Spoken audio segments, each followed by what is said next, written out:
Hyderabad BJP కార్యాలయంలో ప్రత్యేక పూజలు చేసిన బీజేపీ ఎమ్మెల్సీ అభ్యర్థి రామచంద్రరావు నామినేషన్ వేశారు.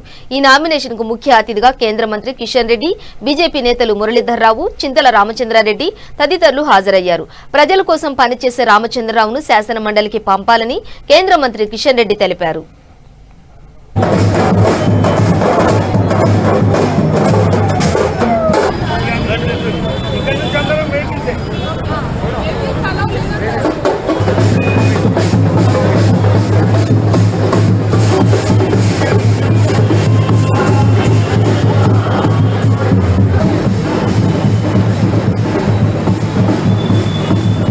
లాపేయండిగా వేరే సెకండ్ వెహికల్ మీకు రండి.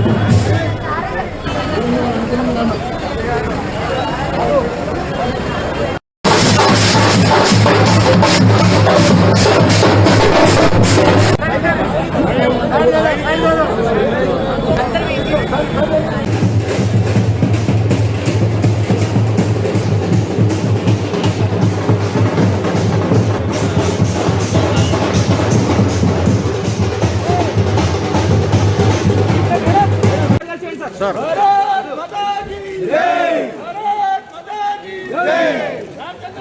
గౌతమ్ గారు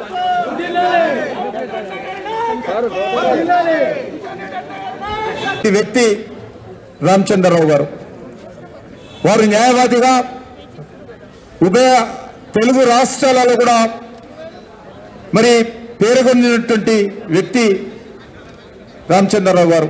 వారు రాష్ట్ర బార్ కౌన్సిల్ మెంబర్గా, జాతీయ బార్ కౌన్సిల్ మెంబర్గా, ప్రెస్ కౌన్సిల్ ఆఫ్ ఇండియా మెంబర్గా అనేక రకాలుగా దేశంలో పత్రికా విలేకరుల కోసము, న్యాయవాదుల కోసము, న్యాయ యొక్క వ్యవస్థ కోసము కృషి చేసినటువంటి వ్యక్తి రామచంద్రరావు గారు.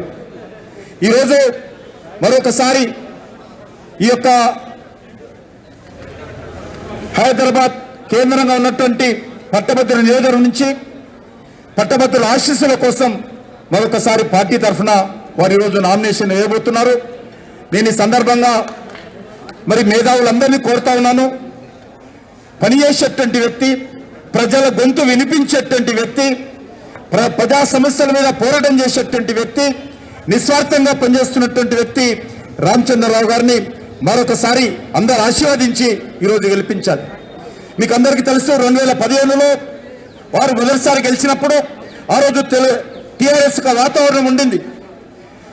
కొత్త రాష్ట్రము, కొత్త పార్టీ అధికారంలోకి వచ్చింది, కొత్తగా కేసీఆర్ గారు ముఖ్యమంత్రి అయ్యారు.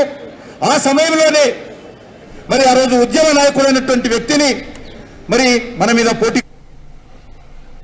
పంచాయతీ ఎన్నికల్లో పల్లెల్లో సీఎం వైఎస్ జగన్ పాలనకు పట్టం కట్టాయని మంత్రి పెద్దిరెడ్డి రామచంద్రారెడ్డి అన్నారు. తాడేపల్లిలోని వైఎస్ఆర్సీపీ కేంద్ర పార్టీ కార్యాలయంలో జరిగిన మీడియా సమావేశంలో ఆయన మాట్లాడారు. పంచాయతీ ఎన్నికల్లో వైఎస్ఆర్సీపీ ప్రభంజనం సృష్టించిందని అన్నారు. మొత్తం 13,095 పంచాయతీలకు గాను 10,536 పంచాయతీల్లో వైఎస్ఆర్సీపీ బలపరిచిన అభ్యర్థులు విజయం సాధించారని తెలిపారు. రికార్డు స్థాయిలో 80.51% పంచాయతీల్లో వైఎస్ఆర్సీపీ విజయకేతనం ఎగరవేసింది కొనియాడారు. వైఎస్ఆర్ కాంగ్రెస్ పార్టీ గెలుచుకోవడం అంటే ఇది పల్లెలు సీఎం వైఎస్ జగన్మోహన్ రెడ్డి గారి పనితీరుకు అద్దం పట్టాయని చెప్పాలి.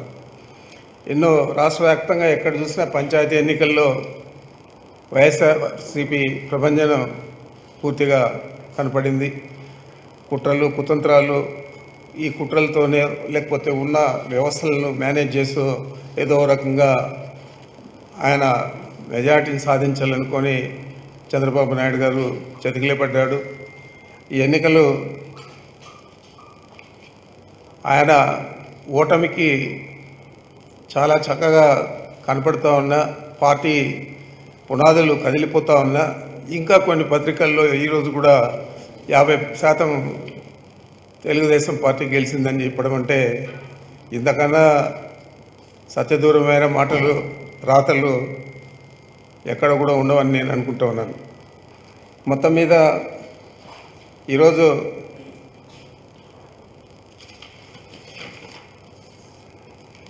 మొత్తం ఎన్నికలు జరిగిన పంచాయతీలు వచ్చి 13,095 ఏకగ్రీవాలు కానీ ఎన్నికలు జరిగినాయి కానీ మొత్తం కలిపి 13,095 అయితే వైఎస్ఆర్ కాంగ్రెస్ పార్టీకి 10,524 రావడం జరిగింది.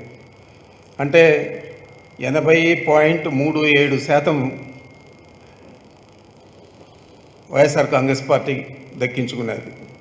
అదేవిధంగా తెలుగుదేశం పార్టీకి 2,063 వస్తే అది పర్సంటేజ్ కింద 15.75%గా నిలిచింది. మరి ఇతరులు 488 మంది 3.88% ఇతరులు గెలవడం జరిగింది. మరి ఈ ఎన్నికల్లో మొదటి నుంచి కూడా మేము చెప్తానే ఉన్నాం, దాదాపు మాకు 90% దాకా వస్తాయని చెప్పి నేను మీ ముందు కూడా చెప్పాను. మరి మీకు తెలుసు ఎన్ని అవాంతరాలు ఎన్ని ఇబ్బందులు ఎదుర్కొన్నదో వైఎస్ఆర్ కాంగ్రెస్ పార్టీ ఎన్నికల్లో. ఎందుకంటే మంచి ఫలితాలు సాధిస్తాం, మున్సిపాలిటీల్లో కానీ అదేవిధంగా స్థానిక సంస్థల ఎన్నికల్లో కానీ సాధిస్తామని చెప్పి తెలియజేస్తా ఉన్నా. ఇది ఒక నిజమైన ప్రజాస్వామ్యానికి అద్దం పట్టే విధంగా ఈ ఎన్నికలు ఏకపక్షంగా. అందరికీ నమస్కారం.